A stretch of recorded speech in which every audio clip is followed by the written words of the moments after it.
Commission gives these guidelines, so they don't want it to be only English, but they're only asking for English and French. And this is where I think perhaps UNICollaboration also has a strong role to play, because now is a time where we can inform policy and make suggestions about the language. So again, we really encourage feedback and statements and declarations about this from other people. And then the other thing that we've been exploring is the idea of piloting these exchanges where there's a more kind of flexible use of languages. So, you know, even in the Common European Framework now. Taking of one of the pluralistic approaches. Exactly. Intercommunicate, exactly. Yeah. That's what I'm thinking. I was thinking of one of the pluralistic approach that have been described in CARAP, FREPA in English. And the pluralistic approach wants people to develop partial competence, and that was coming here in partial competence means the ability to understand talk, conversation, join a conversation, even when people speak in other languages. And I think that this is a perspective that we all, that we who believe in democracy should sustain. Okay. I totally 100% agree with you. And if you, so what we need you to do though is to do these, so then we can bring them to the attention of the Commission. That's what we are experiencing with colleague Sandra Garbarino, and our presentation in the afternoon will be. Yes. Yes, I don't know how this could go in your project, but this is. Yeah, I'm going to talk about the technicalities of it. I mean, the we'll take that facilitators. later. Yeah, I think the facilitators are a key also. Facilitators are, at least the ones currently working, are plurilingual. And they actually, when we talk about using this flexible approach, we kind of say, oh, what is it? Because they haven't really thought about it. But then I've been observing sessions, and facilitators actually do interpret, translate, switch, or some of them write in Arabic, so that people who don't understand. So there are a lot of strategies being used, but I think we need to kind of give concrete examples and actually pilot some different approaches and propose these to the Commission, because they are desperately looking for ideas. Other questions? Yes.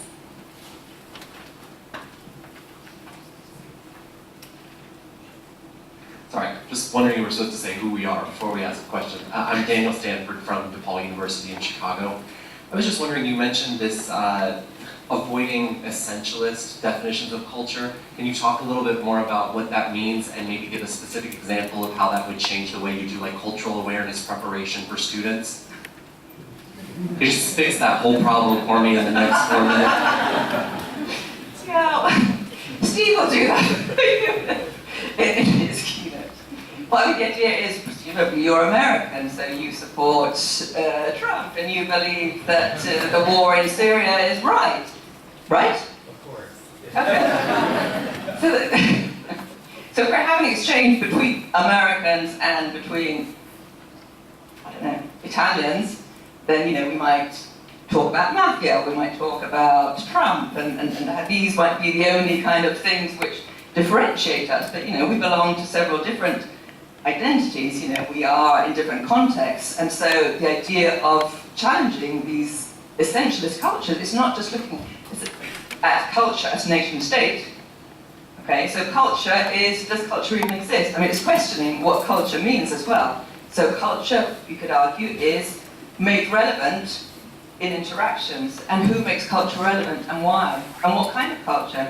There's feminist culture, there's LGBT culture, there's all sorts of cultures which become relevant or don't become relevant depending on the context. So there's so many other things to talk about than national cultures and national languages too. So what Paolo was saying about the idea of languages as well. Very often in UNICollaboration we talk about French and Italian as just being one standard form. We know it's not like that. So, but Steve will certainly expand on this.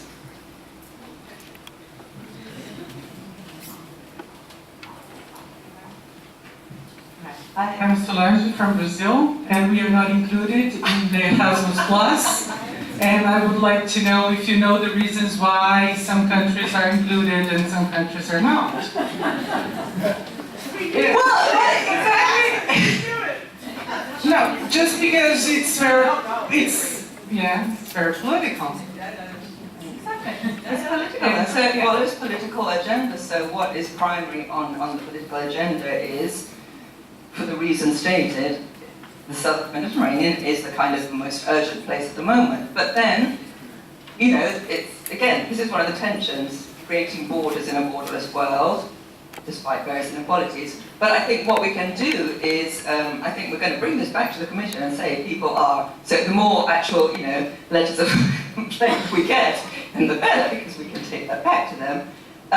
One of the issues is funding, so in the sense that they are funding the projects, the training for certain, so funding is limited, so perhaps what they might be looking is for partnerships with governments or other large agencies, which could make it then perhaps a more global thing. I don't know, this is one idea, but the other thing we want to ask them specifically, though, is whether they would accept having European teachers doing the training with the other partners and having the exchanges, because I said they want qualitative monitoring and evaluation, but they're also looking at numbers. So the numbers we count for them, we've just had this exchange about this, have to be in Europe. But then there are lots of Brazilians living in Europe that they count because that's their country of residence. So this is something we're negotiating, but the more kind of requests we get, the better, because then we can make this federal Brazil, we can highlight it. Brazil is included as a third country in an Erasmus Plus project. So they could be, partners associated partners. Yeah. I mean, they have said that this is for the pilot year and they are looking to expand the partnering neighbourhoods in following years if they continue the funding. So again, the more kind of requests we get, then the more likely it is that they will then say, okay, let's expand to Brazil. I see a hand in the back. Yeah. I just want to play devil's advocate, because I can.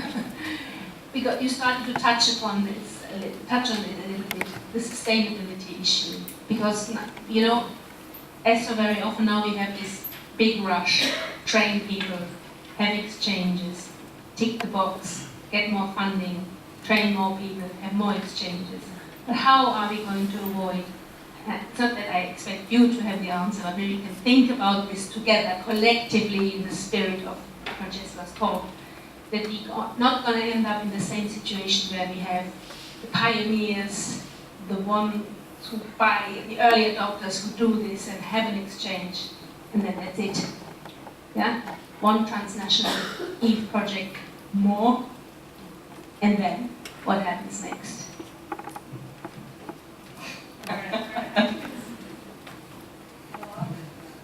Thank you, sir. This is very collaborative too, because we've been working on it so much. So I mean, this way is, I think the fact that the Commission has decided to make it their own project, they started off calling it program and then switched to project and initiative, but if they do continue funding, then it will be not, because they recognise that there have been an increasing number of Erasmus K Action 2 or 3 on this topic, and so this is perhaps why they're seeking to make it a part of their policy, which will definitely make it more sustainable. But how it actually becomes large scale is, well, this is the other thing we have to do by June, is start giving ideas on how to make it sustainable in the future and expandable. And so what we really need is to have, like, universities, for example, to become Erasmus Plus virtual exchange partners, engaging in the various activities, and then becoming local coordinators. The idea is that we would have universities as local coordinators, perhaps an individual in the university as being a coordinator for all the Erasmus exchange activities, and also having national coordinators. So what they're looking at is the E20 model and the national agencies, and we're not sure that that's the right way to go. We have a webinar with the national agencies next week. And again, we're kind of worried about this because the Commission could again hijack, and your ideas and discussions about this would be really useful, because we need a plan to how to make it larger and sustainable. So having reference points, contact people for the national agencies is very important. The model I've been looking at is ION, and I think ION is interesting because ION has various associated partners, and the partners in different countries are either NGOs or work with ministries of education as well. So again, if you have any ideas on this, very welcome, because it's really important for it to become sustainable and that we present the model of expansion that we would like, rather than it coming from, well, from them. I won't say them. So this is some of the ideas. The other really important thing is engaging with youth groups. Okay, so the success of this project also hinges on the extent to which we can engage youth groups and organisations with it, whether it's on their own or in university youth organisation partnerships as well, because this will very much expand the reach of the project and meet the kind of demographics that the Commission is interested in. As it stands, of the 8,000 people, 75% should be, they've allowed us to have 70% students, 30% youth not in higher education. And also, I think it's 75% Europe and 25% South Med. Any other ideas, Sarah? Miriam? Please, I mean, I'm a spokesperson here for various other people who are here, and so please, Rob, Miriam, Sarah, Bart, for sharing perspectives.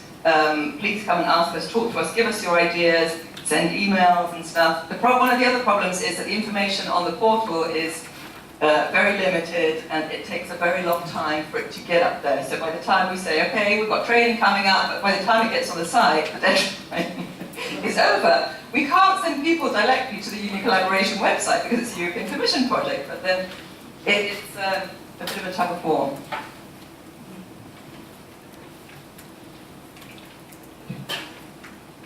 Any more questions, or are you guys thinking about lunch? Okay, thank you very much, Graham.